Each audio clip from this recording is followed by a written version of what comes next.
Hey everybody, and we are back with another book review.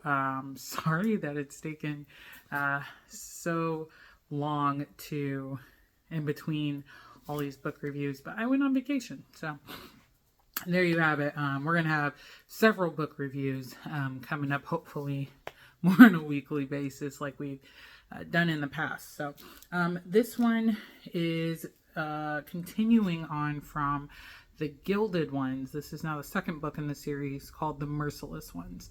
And it's again by Namina Forna. And it's just a continuation of the story. So if you recall, or if you've read the first book, you know that the main character is Dika, and she has discovered that she has these very divine powers. And so the whole goal is that she has to go wake the original gods of the country that they're living in, or the world that they exist in, called Otera. And so she does that in the first book. In the second book, it takes everything that you've learned in the first book and just thrown it all out the water. And you find out that really the goddesses that she awoke, who call themselves the mothers, are really awful. They're just terrible humans, or terrible gods, I should say. And so it goes a lot through just kind of the questioning phase with Dika and her friends, and then discovering that there's more than just the four goddesses. They're male counterparts that are kind of battling. There's this battle of wits, and so it goes back and forth a lot.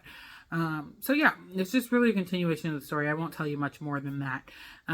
But the thing that really got me about this book, and I mean, I noticed it in the first book, but it really hit home in the second book, is that there's a conversation happening here, really kind of addressing a lot of things that we see issues with in today's world. So they talk a lot about women empowerment, just women stepping up in the first book, and women being more than just the subservient role, and how they kind of got to the subservient part.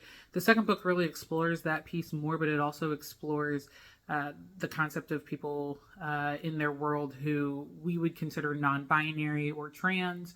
And it's done in such a beautiful way.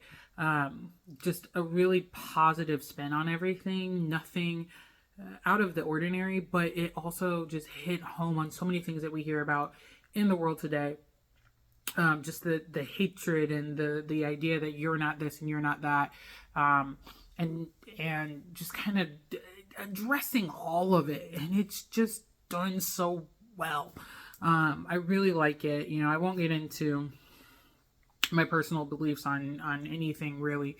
I just really feel like the book handles that topic so smoothly and so well. And then just also handling how other people feel about it, and even the divine entities of the gods that they have in the story, how they feel about it, and their process with wrestling with the ideas around what is male and what is female, what is neither, and it just done so well. So I really I don't want to give this book a 5, but it's definitely a 4.5. The reason I don't want to give this one a 5 is because I still feel like there were some parts that were a little bit rushed, for the fact that both the first book and the second book really kind of end on cliffhangers. They're wrapped up nice and neat, but they're just cliffhangers, you know? And I still felt like she was rushing through a couple things, or a couple spots. I'm like, I could have used another 3 pages on that. So there's that side of it. But it's good. I need it to be a TV show. I don't know if I'd watch it again. It is pretty violent. It is a very violent book, and the first book's violent. The second book is just as violent, if not more violent.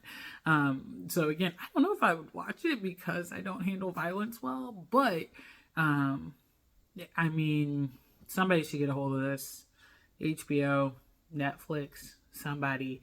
It's good, and I think it would also, if this was made into a show, it would have to be a TV show. It cannot be a movie series. It has to be a TV show because there's just so many intricate parts to it. And there's so many characters that have all these other backstories that they talk about, and the author gives a lot of credit to them. And as the story goes on, in both books, you find out more about each character, and you could do episode upon episode about all of those other characters, not just the main character. So I really would love to see that come to the screen, but I think it would also give voice to a lot of people in the community, LGBTQIA plus. I think it would give a lot of voice to that community in terms of actors and performers. And I would love to see that just hit the screen. I would also think that it would give voice to a lot of new and upcoming artists. There's a lot of young folks that we've seen in some TV shows and movies here and there that are growing up, and I think that this series could expound upon that.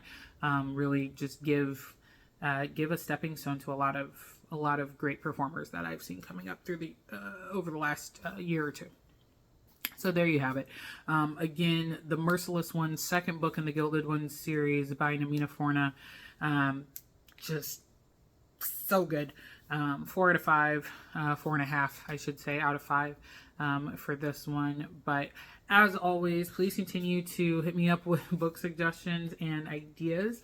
I have a nice pile still, but I'm always still taking book suggestions and keeping them on my digital list.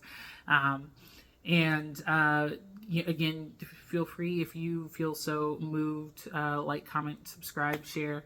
I really appreciate those of you that are doing that, and I look forward to seeing you in the next review. Bye.